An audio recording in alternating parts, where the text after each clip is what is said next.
दोस्तों नमस्कार। 4PM गुजरात में आप सभी का बहुत बहुत स्वागत है। मैं हूं आपका दोस्त मयूर जानी। दोस्तों आज इस वीडियो में, इस कार्यक्रम में थोड़ी जो है वो मनोमंथन वाली बात करनी है। उम्मीद करता हूं कि आप बोर नहीं होंगे और आपको पसंद आएगी। मैं कुछ दृश्य भी दिखाऊंगा आपको और उस पर बातें करेंगे। इस पूरी बातचीत का जो हार्द है, वो हार्द मैं आपको अभी से कह दूं। तो मैं ये आपसे बात करना चाहता हूं कि हम अभी जिस जिस युग में जी रहे हैं, उस युग को अगर आप समझने की कोशिश करेंगे तो आपको लगेगा कि ये सिर्फ और सिर्फ ये ढोंग करने का, ये एक छलावा करने का, एक दिखावा करने का, एक इल्यूजन क्रिएट करने का, बस सिर्फ प्रोपेगेंडा करने का एक युग है। और ये इतना परकोलेट हो चुका है, आप यकीन मानिए मेरी बात को, कि वो छोटे से छोटे आदमी तक, मतलब कि लोग कहते हैं कि कोई बड़ा छोटा नहीं होता। मैं हाइपोथेटिकली भी इस बात से सहमत नहीं हूं। अगर आदमी छोटा नहीं होता, सब एक समान होते, तो फिर तो सबके पास एक समान संपत्ति भी होती, सबके साथ एक समान बुद्धि भी होती, विवेक भी होता, है ना, सब कुछ एक सा होता। तो आप बड़ा किसको समझते हैं, कैसे समझ रहे हैं, छोटा किसको समझ रहे हैं, कैसे समझ रहे हैं, वो मैं आपकी विवेक बुद्धि पे छोड़ता हूँ। लेकिन ये बात जो है वो भ्रम है कि कोई छोटा नहीं, कोई बड़ा नहीं। नहीं, लोग छोटे भी होते हैं, लोग बड़े भी होते हैं, और पूरा सोसाइटी जो है इसी आधार पे बना हुआ है। तो इस ढकोसले को मैं नहीं मानता, इसलिए क्योंकि मैं अगर इसको मान लूं तो सबसे बड़ा ढोंगी तो मैं हो जाऊंगा। तो मैं नहीं मानता। छोटा से लेके बड़ा लोग होता है, बड़े लोग होते हैं। तो मैं ये कह रहा था कि जो बड़े से लेके छोटे लोग तक जो है वो ये परकोलेट हो चुका है।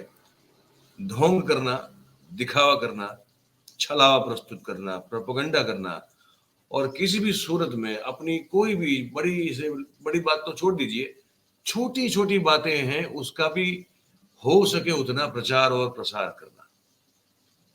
आप ये दृश्य देखिए।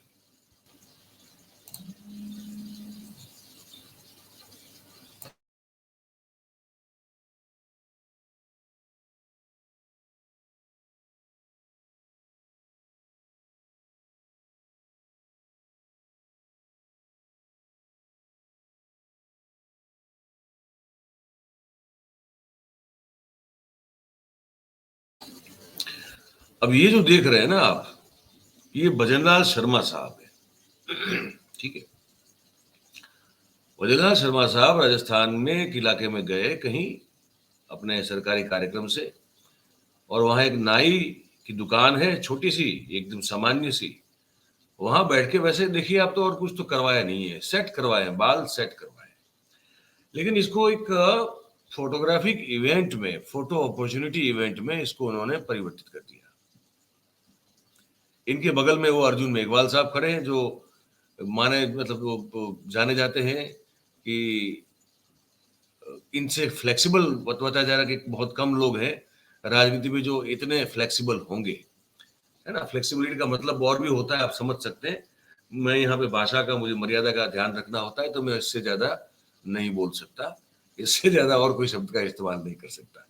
लेकिन अब ये मुझे बताइए, ये क्या, अगर अगर कोई नाई की दुकान पे जाता है, ये क्या प्रचार का टूल, प्रचार का साधन हो सकता है क्या? वो बाल कटवाइए आप, या तो बाल सेट कराइए, या तो फिर बाल ऐसे ही जाइए, जो आपकी मर्जी हो। अगर नाई आपका दोस्त हो तो जाके बैठिए उसके पास, गप्पे हाथ लगाइए, क्या फर्क पड़ता है। इसका फोटोग्राफी हो, इसका वीडियोग्राफी हो, और ये जो है चीजें चलें सोशल मीडिया पे, इसका फिर ध्यान रखा जाए, इसका क्या मतलब है? मुझे ये समझ में नहीं आ रहा है। और मैं देखता हूँ फेसबुक पे बहुत सारी ऐसी पोस्ट देखता हूँ, माफ कीजिएगा, कुछ लोग शायद मेरे पहचान के हैं, वो समझ जाएंगे कि मैं उनके बारे में बोल रहा हूँ। मैं उनका नाम नहीं ले रहा हूँ, लेकिन ये कार्यक्रम देखेंगे तो वो जान जाएंगे कि मैं उन्हीं के बारे में बोल रहा हूँ।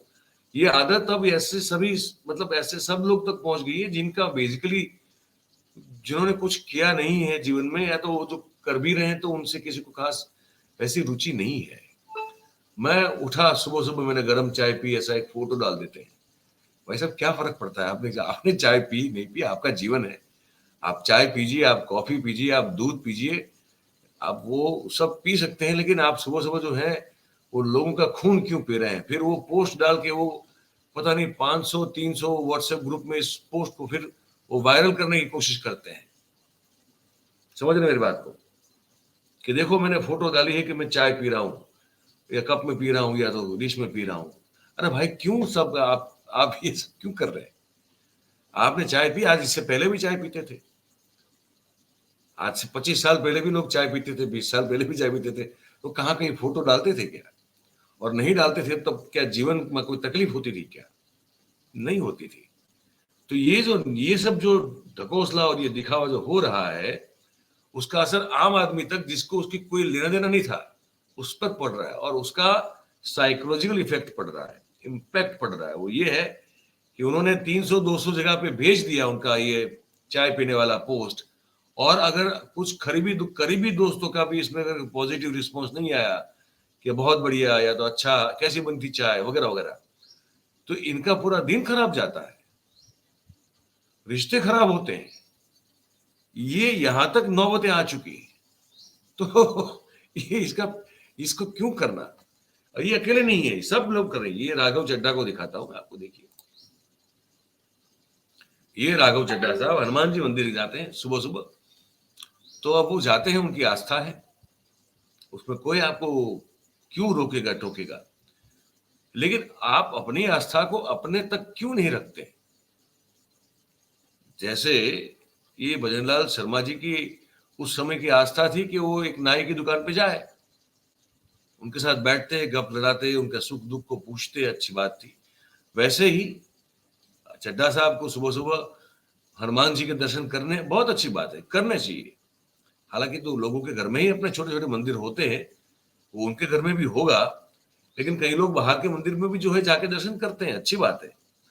इसका वीडियोग्राफी करना और इसको फिर जो है अपने सोशल मीडिया हैंडल्स पे, प्लेटफॉर्म पे, अपने पार्टी के प्लेटफॉर्म पे इसको वायरल करने की कोशिश करना, और ये मैंने उसमें ऑडियो जो है वो तो म्यूट किया हुआ है, वरना इसमें फिर कोई एक बजरंग बली जी का, हनुमान जी का गाना भी बज रहा है।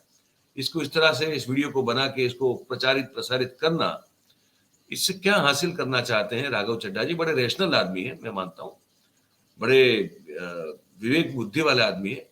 अब ये भी इस झांसे में आ रहे हैं, देखिए मेरी बात को। लेकिन सबकी जो गंगोत्री है ना, सबकी गंगोत्री भाई साहब, उसके बारे में बात करें कि कहां से शुरू हुआ है पूरा, इसके जनक इसके जनक कौन है? इसके जनक ये महापुरुष है, देखिए ये है। ये सुनिएगा, ये जो ट्वीट लिखा है ना, सुनिए। अ वेरी स्पेशल इंटरेक्शन, बहुत ही विशेष बातचीत। At Chennai airport, one of our कार्यकर्तास, Shri Ashwant Piyai, was there to welcome me। कह रहे हैं कि चेन्नई एयरपोर्ट पे हमारे एक कार्यकर्ताओं में से एक है अश्वंत पिजाई जी, वो हमको हमारा स्वागत करने के लिए वहां पे मौजूद थे। अब देखिएगा आगे लिखते हैं कि he told me that his wife had just given birth to twins। और उन्होंने मुझे उस समय कहा, मेरा स्वागत करते हुए, कि उनकी पत्नी ने अभी अभी जुड़वा बच्चों को जन्म दिया है और वो उन्हें अब तक मिल नहीं पाए, देख नहीं पाए हैं। तो मोदी साहब आगे लिखते हैं कि मैंने उनको कहा कि तब तो भाई आपको यहां नहीं होना चाहिए था, आपको वहां होना चाहिए था। और साथ साथ में मोदी साहब लिखते हैं कि मैंने ये भी कहा कि आप मेरी ओर से जो मेरे आशीर्वाद है वो आपको और आपके परिवार को मैं प्रदान करता हूं। फिर मोदी साहब आगे लिखते हैं, सुनिएगा ध्यान से एकदम। It is heartening to see that our party had such dedicated and devoted कार्यकर्तास। मतलब फिर मोदी साहब जो है वो मोटिवेशन का इंजेक्शन लगाते थे एक साथ, पता नहीं कितने हजार लाख कार्यकर्ताओं को, ये कहते हुए कि ये दिल को छू लेने वाली बात है कि ऐसे हमारे पार्टी के कार्यकर्ता हैं जो कि इतने प्रतिबद्ध और कटिबद्ध हैं पार्टी के प्रति, seeing such love and affection of our कार्यकर्तास makes me emotional. इनका इतना प्यार और इतना इनका जो मतलब जो व्यवहार है, अफेक्शन है ना, हमारे उनके प्रति, मतलब मोदी साहब के प्रति, तो कहते हैं कार्यकर्ता का ये प्यार दुलार ये सब चीजें जो है वो मुझे बहुत बड़ा इमोशनल बना देती है। अब मुझे ये एक चीज बताइए, ये ट्वीट इन्होंने किया, आप ये मानने के लिए तैयार हैं क्या, ये मानने के लिए तैयार हैं कि इनकी बीवी जो है, जिन्होंने जुड़वा बच्चों को जन्म दिया, क्या ये कार्यकर्ता महोदय जो थे उनको पता नहीं होगा? होगा बिल्कुल। दूसरी बात, अगर होगा तो क्या उन्होंने अपनी जो बच्चों की, उनकी बीवी की जो डिलीवरी होने वाली थी बच्चों की, उसको उचित रूप से व्यवस्था पूरी करके वो वहां पे एयरपोर्ट पे गए होंगे, ऐसे ही चले गए होंगे, व्यवस्था करके गए होंगे? अच्छा, फिर इस बात की जानकारी पहले से ही प्रधानमंत्री जी को भी दी जानी चाहिए, तभी तो ये फोटो अपॉर्चुनिटी बनेगी ना, तभी ये प्रचार प्रसार प्रोपोगेंडा का पूरा मामला बनेगा, तभी ये हजारों लाखों कार्यकर्ताओं को ये मोटिवेशनल डोज का इंजेक्शन देने का मौका प्राप्त होगा, या तो मौका क्रिएट किया जाएगा, मौका बनाया जाएगा। देखो, ये बीवी अस्पताल में जुड़वा बच्चे पैदा हुए, लेकिन ये कार्यकर्ता सिर्फ इतनी निष्ठा और इतना वफादार, इतना डिवोशनल महामहिम राष्ट्र पुरुष के प्रति कि वो सब कुछ छोड़ के इनके दर्शन के लिए, इनका स्वागत करने के लिए आया।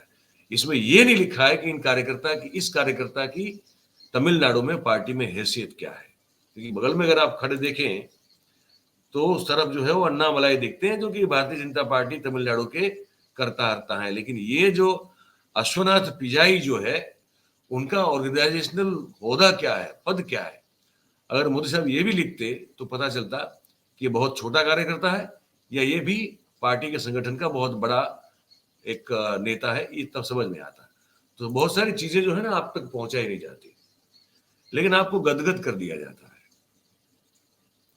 आप बह जाएंगे भावनाओं में, मतलब कि एक झरने की तरह जस्ट आप मतलब एक झरना जैसे बह जाता है वैसे आप बह जाओगे भावनाओं में। ऐसा एक माहौल, ऐसा एक कंटेंट तैयार कर दिया जाता है ताकि हर चीज जो है बस आपको फूल गुलाबी लगे, आपको लगे कि मुझे भी ये करना चाहिए, आपका ब्रेन जो है वो न्यूरो मार्केटिंग का हिस्सा बन जाए, आपका ब्रेन वॉश हो जाए, और फिर आप जो है आप भी एक चाय पीते हुए पोस्ट कर दें और अपने रिश्तेदारों को पूछ लें, अपनी बीवी को भी पूछ सकते हैं, उन्हीं ने बनाई चाय आप पी रहे हैं, और आप हो सकता है कि उन्हीं को, आपकी बीवी को भी पोस्ट में टैग कर दे और कहें कि बताओ कैसा लग रहा है। ये सब हो भी रहा है और आगे होने वाला है। कारण क्यों है? क्योंकि जो जहां से स्थिति का सर्जन हुआ है वो इसमें माहिर है और चाहते हैं कि देश इसी में खुश हो, देश और देशवासी इसी में खुश हो।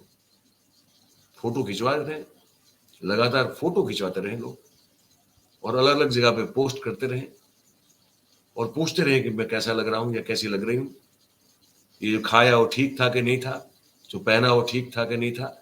देश इसी में उलझा रहा है बस, ढोंग छलावा, इल्यूजन, परसेप्शन क्रिएशन